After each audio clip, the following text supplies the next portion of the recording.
New routine. Is that probably morning routine, you guess? Yeah, has your morning routine changed at all? That's kind of the thought. Yeah, so like this is my Usher moment.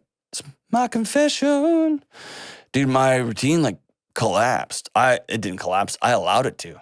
I checked out of it. In the last like several months, I've been on the road all over the country. I got a great routine when I'm on the road, but not so much when I'm at home. And then writing the book, I've been working 20-hour days for maybe a month or two. It's been a trek.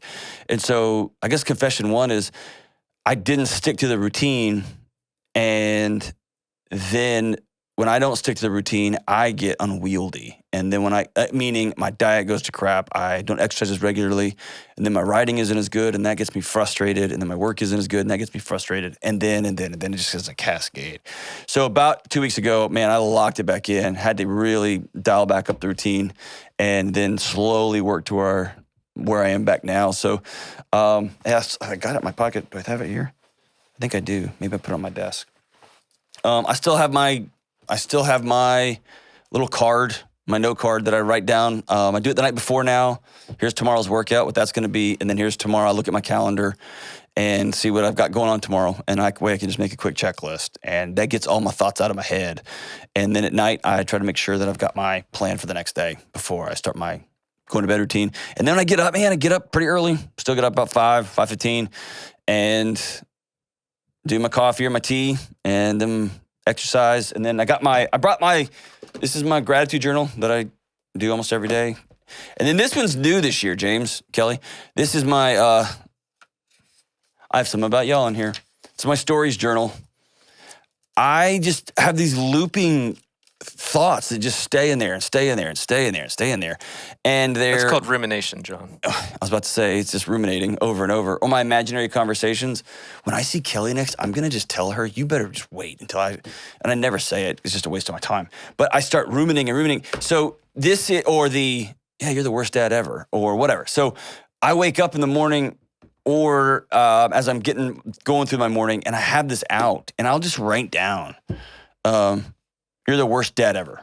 That's like a thought in my head. Or you really screwed it up last night when you should have gone to bed earlier. I write these stories down, and that way I can get arm's length and I can look at them and just say, is this true or not?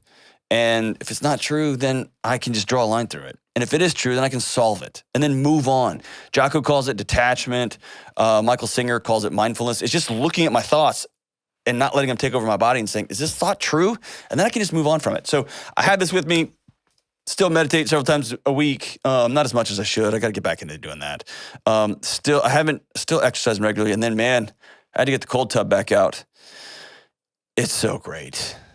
It's so great. Good people, $99 at Tractor Supply. It's just like a bucket.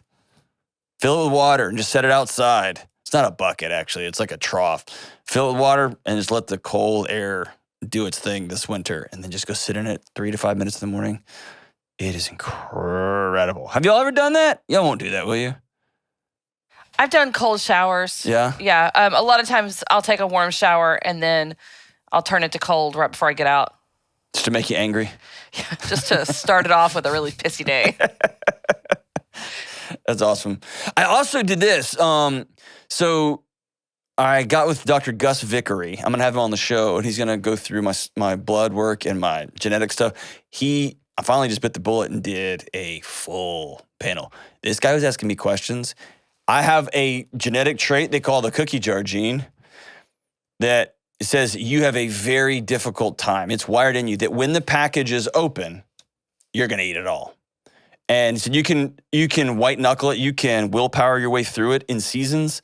That is not a strategy. And so he's like, just looking at your genetics, the strategy for you, and let's say gummy candy, is never. Prevention. Don't have them in your home. Don't have them in your bag. That's why my serial killer wife can buy a bag of gummy candy and just have one like every few days, like a murderer. She's in one of your podcasts, I bet. I don't know how you can do that. I don't know how you can do that, but she does. I can't, like he's like said, that's in your genes. And they have like a name for it. Anyway, it was fascinating. But got a bunch of new supplements and stuff, but it really got me back to, man, I got to take care of my diet. I got to really be intentional about exercising every single day. And I am doing more strength training. I want to see how strong I can get now that I'm old. And man, the temperatures, the saunas and the cold tubs, man. I need this show to be better so we can buy one of those fancy cold tubs. Things are amazing. And like those saunas would be great too. I guess the cold tub would just be for when it's not wintertime and you want to do the same thing, right? Yeah, or you can put it inside. I mean, I got in this morning. It was a little bit sketchy. There's some. I mean, I don't know, like coyotes drinking from it or something. I don't know. It probably wasn't the most hygienic thing in the world, but it's cool.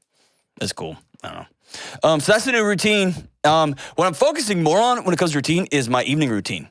And my wife and I actually had a long discussion about this weekend, talking about I found myself sitting in the driveway for 10 or 15 minutes when I get home. I just sit there and I may scroll social media. I may just listen to the song on the radio, but it's almost a gearing up for round 2. Like I've gone to work I did my morning routine. That's round 1. Round 2 is going to work. And then now round 3, like, okay, that's back into debt. And I don't want that. She doesn't want that. Like, I want that to be the place where I can't wait to get to, because I can just go, whew. And so we've done several things we've set up, one of which will just be a routine, a tradition that when I get home, we're all there. When she gets home, that we're just going to all pause for a minute, me and the little ones, even if they're in the middle of a thing, where everyone's going to stop for a few minutes and just acknowledge each other as humans. And it may be that I need to go exercise 15 minutes and just kind of get the shake-offs. It may be that we're going to have a dance party for a few minutes, but it's just something about to mark we're all here, and something I can lean into and look forward to. Maybe having tea. We all have tea together, whatever that looks like. But there's something about an evening routine that is going to make coming home not another assignment, but a place of rest and a place of rejuvenation, not a place of more shame and not doing great. So, yep. So yeah, that's it on the routine. Kind of being lame. I will say this: get a routine. Mine has gotten streamlined. This time last year it was really complicated. It's gotten more streamlined.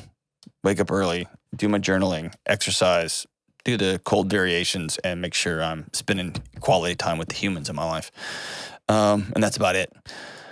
But get one and stick with it. And if your life begins to make your morning routine impractical, usually it's your life that's the challenge, not your routine.